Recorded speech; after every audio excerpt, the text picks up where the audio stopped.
आगे दोस्तों मैं दिखा रहा हूँ मेरे दूसरे 4 बंदे बैठे हैं। फर्स्ट ये इसका पियर, ये पर्पल का पियर ये है क्रीम,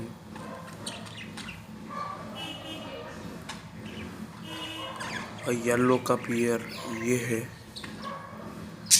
और मैंने खाने के लिए दिया है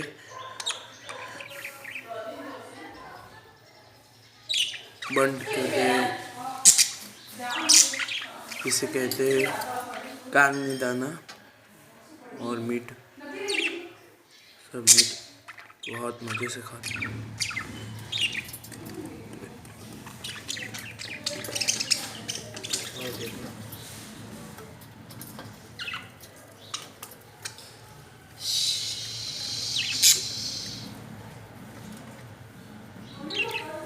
स्टेटस बना